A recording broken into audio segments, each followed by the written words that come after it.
한 주간도 평안하셨습니까? 오늘은 선하신 하나님께서 왜 악을 허용하시는가 라는 주제로 말씀을 나누겠습니다. 첫째, 악의 근원은 사탄입니다. 에베소서 6장 11절 12절 말씀을 보겠습니다. 사탄의 악한 속임수에 넘어가지 않도록 하나님의 무기로 완전 무장하시기 바랍니다.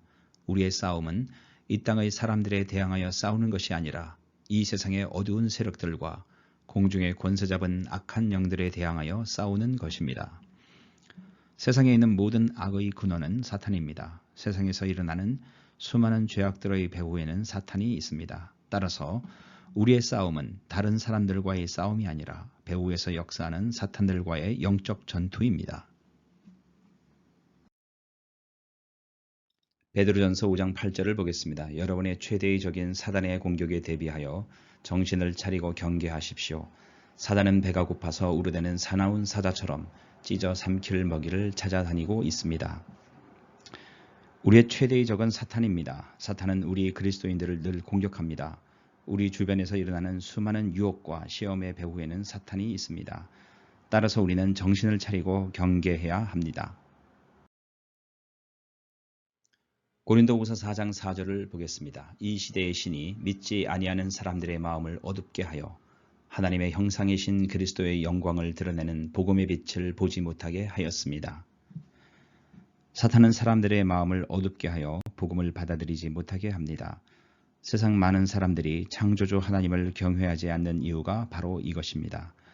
이 세상에서 중간은 없습니다. 사람들은 모두 하나님 아니면 사탄에게 속해 있습니다.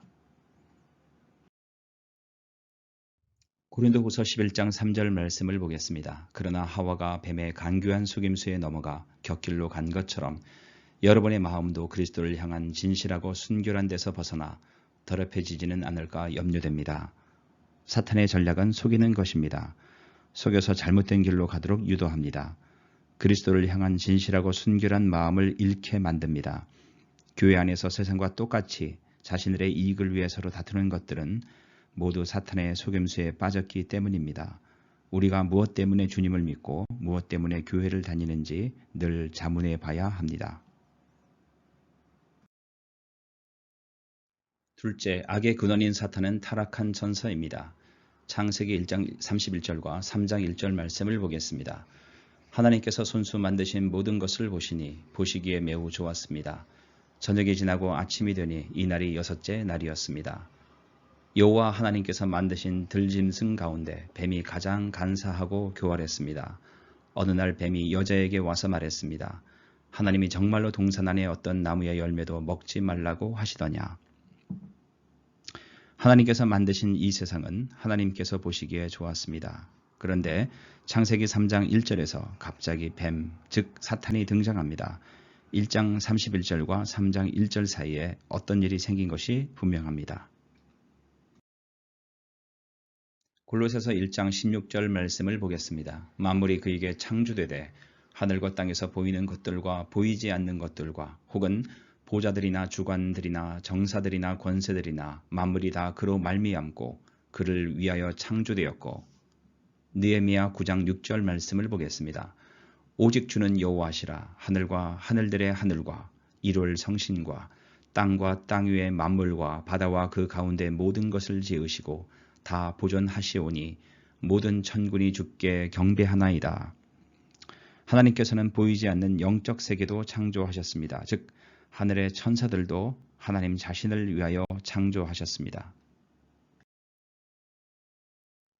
베드로후서 2장 4절 말씀을 보겠습니다. 천사들이 죄를 저질렀을 때 하나님께서는 그들을 용서하지 않으시고 지옥으로 보내어 심판날까지 어두운 구덩이에 갇혀있게 하셨습니다. 유다서 1장 6절을 보겠습니다. 그리고 주님께서는 자신들의 영역을 지키지 않고 자신들의 거처를 떠난 천사들을 큰 날의 심판을 위해 어둠 속에서 영원한 사슬에 묶어 두셨습니다. 창조주 하나님을 위하여 창조된 천사 중 일부가 자신의 본분을 어기고 하나님께 반역하게 되었습니다. 이들은 마귀 즉 사탄을 중심으로 하는 귀신들의 무리입니다. 성경에서 사탄은 바알세불, 원수, 악한 자, 큰 용, 거짓의 아비, 공중 권세 잡은 자 등으로 표현됩니다. 이들은 예수 그리스도의 십자가 사건으로 결박당한 상태이며 마지막 심판 때 영원히 멸망당할 것입니다. 창세기 3장 15절 말씀을 보겠습니다. 내가 너로 여자와 원수가 되게 하고 너의 후손도 여자의 후손과 원수가 되게 하리니 여자의 후손은 내 머리를 상하게 할 것이요 너는 그의 발꿈치를 상하게 할 것이니라 하시고, 사탄은 유대인들과 빌라도를 통해 예수 그리스도를 십자가에 못 박아 죽였습니다. 하지만 그 십자가 사건으로 말미암아 사탄은 그의 머리가 상하게 되었습니다. 치명적인 손상을 입게 되었습니다. 십자가 사건으로 사탄은 완전히 멸망당한 것은 아니지만 치명상을 입고 결박당한 상태가 되었습니다.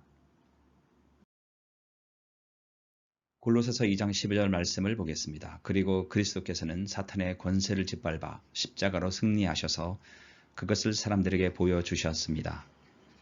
예수 그리스도는 십자가로 사탄의 권세를 짓밟아 승리하셨습니다. 십자가는 사탄의 권세를 결박한 승리의 사건입니다. 물론 아직도 사탄의 권세가 수많은 사람들을 미혹하고 있는 것은 사실이며 주의 자녀들을 공격하는 것도 사실입니다. 하지만 그리스도의 십자가로 이미 승리하셨기 때문에 성령 안에서 능히 싸워서 이길 수밖에 없는 싸움인 것입니다. 셋째, 악의 권세는 자유롭지 못하고 제한되어 있습니다. 욥기 1장 12절 말씀을 보겠습니다. 여호와께서 사탄에게 말씀하셨습니다. 좋다. 그가 가진 모든 것에 대해 내 마음대로 시험해 보아라. 그러나 그의 몸에는 손대지 마라. 그러자 사탄은 곧 여호와 앞에서 떠나갔습니다. 사탄의 권세는 하나님의 통제하에 있습니다. 하나님의 허락 없이는 하나님의 자녀들의 몸을 해할 수 없습니다. 데살로니가 후서 2장 7절 말씀을 보겠습니다. 이미 악의 세력이 세상 가운데 슬며시 나타나고 있지만 아직은 어떤 힘에 의해 눌려 있습니다. 그를 누르고 있는 힘이 다른 곳으로 옮겨질 때까지 꼼짝 못하고 있다가 마침내 이 악한 자는 그 모습을 드러낼 것입니다. 하지만 영광 중에 오시는 주 예수님께서 그분의 입에서 나오는 입김으로 그를 죽이고 말 것입니다. 본문에서 어떤 힘은 하나님의 권세와 능력을 말합니다. 사탄은 하나님의 권세와 능력에 눌려 있습니다. 눌려 있다는 것은 통제받고 있다는 뜻입니다. 사탄은 결코 주의 자녀들을 해할 수 없습니다. 주님이 재림하시는 날 마지막 심판 때 사탄과 악한 영들은 멸망하게 될 것입니다. 넷째, 현세에서 악이 아무리 강할지라도 구원의 목적을 저해할 만큼 강하지는 못합니다. 로마서 8장 38절 39절을 보겠습니다. 나는 확신합니다. 죽음이나 생명이나 천사들이나 하늘의 권세자들이나 현재일이나 장래일이나 어떤 힘이나 가장 높은 것이나 깊은 것이나 그 밖에 어떤 피조물이라도 우리를 우리 주 그리스도 예수 안에 있는 하나님의 사랑에서 끊을 수 없습니다. 십자가 사건으로 사탄이 결박당했음에도 불구하고 사탄의 세력은 여전히 강하며 많은 사람들을 미혹해 하고 있습니다. 하지만 하나님의 구원의 목적을 저해할 만큼 강하지는 못합니다. 고린도후서 4장 7절, 8절, 9절 말씀을 보겠습니다. 우리는 이 보화를 질그릇에 담고 있습니다. 이것은 그 풍성한 능력이 우리에게서 나오는 것이 아니라 하나님께로부터 나오는 것임을 보이시려는 것입니다.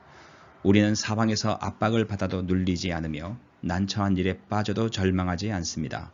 핍박을 당해도 버림을 받지 아니하고 매를 맞아 넘어져도 망하지 않습니다. 그리스도인 안에 있는 하나님의 풍성한 능력이 어떤 어려움이나 환난을 극복할 수 있는 힘을 제공합니다. 우리 스스로는 사탄과 싸워 이길 수 없지만 성령의 능력으로는 능히 이길 수 있습니다. 다섯째, 예수님은 사탄의 일을 멸하시려 이 세상에 오셨습니다. 요한일서 3장 8절을 보겠습니다. 마귀는 태초부터 지금까지 죄를 지어 오고 있습니다. 계속하여 죄를 짓는 사람은 마귀에게 속한 자입니다. 하나님의 아들은 바로 이 마귀의 일을 멸하기 위해서 오셨습니다. 죄의 원인은 사탄입니다. 따라서 계속 죄를 짓는 사람은 사탄에게 속한 자입니다. 예수님께서 이 세상에 오신 목적은 이 마귀의 일을 멸하기 위해서입니다. 마귀의 일은 본문에서 언급하고 있는 것 같이 사람들로 하여금 죄를 짓도록 하는 것입니다. 따라서 예수님께서 이 세상에 오신 것은 죄사함과 동시에 죄를 짓지 않고 하나님께 순종하는 자로 만들기 위함입니다. 에베소서 2장 2절 말씀을 보겠습니다. 그때에 너희가 그 가운데서 행하여 이 세상 풍속을 좇고 공중의 권세 잡은 자를 따랐으니 곧 지금 불순종의 아들들 가운데서 역사하는 영이라. 죄는 이 세상 가치관으로 사는 것이며 공중의 권세 잡은 자, 즉 사탄을 따르는 것이며 하나님의 말씀에 대한 불순종을 의미합니다. 따라서 사탄에게 속한 자는 하나님의 말씀에 불순종함으로 하나님께 죄를 짓는 자입니다. 히브리서 2장 14, 15절을 보겠습니다. 이 자녀들은 모두 살과 피를 가진 사람이기 때문에 예수님도 그들과 같은 모습으로 사람들이 겪는 것과 똑같은 것을 겪으셨습니다. 예수님께서는 죽음의 권세를 가진 마귀를 멸망시키기 위하여 죽으셨고 또한 죽음에 대한 두려움에 사로잡혀 사는 사람들을 자유롭게 하기 위해 사람과 같은 모습으로 죽으셨습니다. 예수님께서 십자가에서 죽으신 목적은 첫째, 죽음의 권세를 가진 마귀를 멸망시키기 위함이고 둘째, 사탄에 사로잡혀 있던 자들을 해방시켜 자유롭게 하기 위함입니다. 그리스도인들은 예수 그리스도의 십자가로 인해 사탄의 권세에서 벗어나 하나님 안에서 자유로운 자가 된 사람들입니다.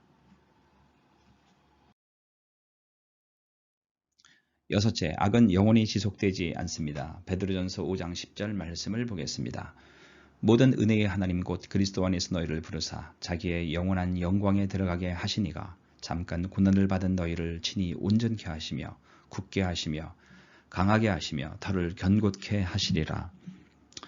욥은 의인이었음에도 불구하고 이유 없는 고난을 당했습니다. 이 세상에 살면서 그리스도인들에게 닥치는 사탄의 지속적인 유혹과 공격과 알 수 없는 고난 등은 신자들을 무척 힘들게 만듭니다.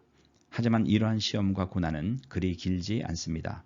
영원한 영광에 비하여 지금 우리가 받는 고난은 매우 짧은 것입니다. 그리고 우리를 힘들게 하는 그 고난이 우리를 강하게 하고 온전하게 하는 유익으로 다가옵니다. 고린도후서 4장 17절 18절 말씀을 보겠습니다. 우리가 지금 겪고 있는 가벼운 환난은 장차 우리가 받게 될 영원하고 한량없이 큰 영광을 가져다 줍니다. 우리는 보이는 것들의 시선을 고정시키는 것이 아니라 보이지 않는 것들의 시선을 고정합니다. 이는 보이는 것은 한순간이지만 보이지 않는 것은 영원하기 때문입니다. 본문에서는 그리스도인들이 겪는 환난에 대해 가벼운 환난으로 표현하고 있습니다. 실제 환난 속에 있는 자가 경험하는 것은 가벼운 것이 아닙니다. 하지만 장차 우리에게 나타날 영광과 비교한다면 결코 무겁지도 않습니다. 환난을 당할 때 이길 수 있는 비결은 시선을 장차 나타날 영원한 영광에 고정하는 것입니다. 보이는 것은 곧 사라지지만 보이지 않는 완성된 하나님 나라의 영광은 영원하기 때문입니다. 일곱째, 하나님께서 악을 잠깐 동안 허용하시는 이유에 대해서 살펴보도록 하겠습니다.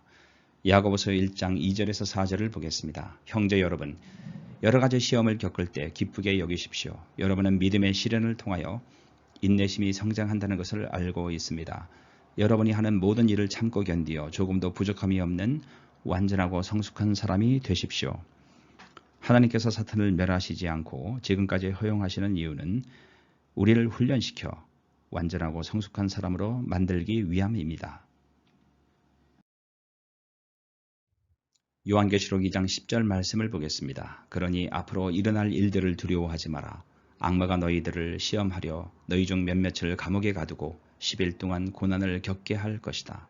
그러나 죽음이 눈앞에 다가오더라도 끝까지 충성하여라. 그러면 생명의 면류관을 내게 줄 것이다. 우리에게 고난이 오는 것을 두려워할 필요는 없습니다. 죽음이 우리 앞에 있어도 그리스도인들에게 요구되는 것은 끝까지 하나님께 충성하는 것입니다.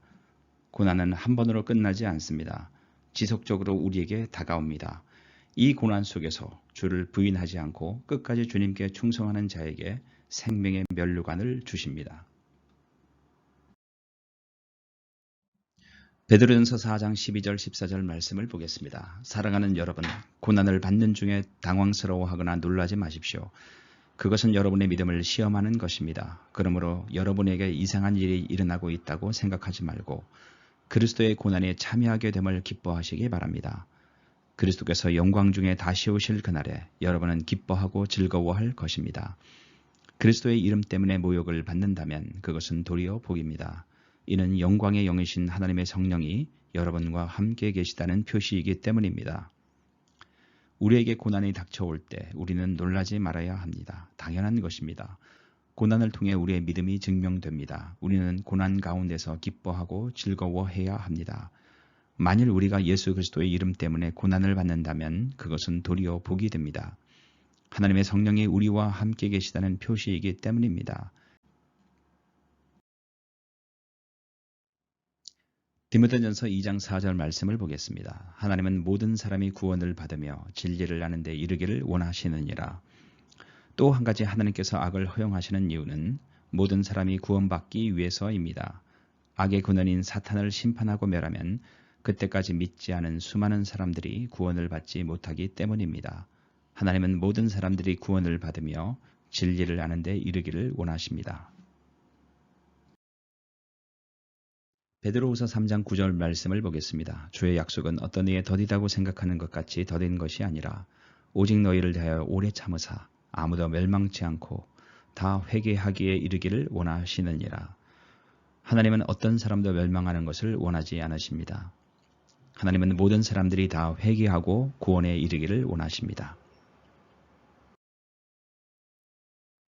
이제 말씀을 맺도록 하겠습니다. 악의 근원은 사탄입니다. 사탄은 타락한 전서이며 사탄의 권세는 자유롭지 못하고 제한되어 있습니다. 현세에서 악이 제 아무리 강할지라도 하나님의 구원의 목적을 저해하거나 방해할 만큼 강하지는 못합니다. 예수님은 사탄의 일을 멸하시려고 이 세상에 오셨습니다. 악은 영원히 지속되지 않고 잠깐 지속됩니다. 하나님께서 악을 잠깐 동안 허용하시는 이유는 첫째, 우리를 굳세게 하기 위함이며 둘째, 오래 참으사 아무도 멸망받지 않고 구원받게 하기 위함입니다.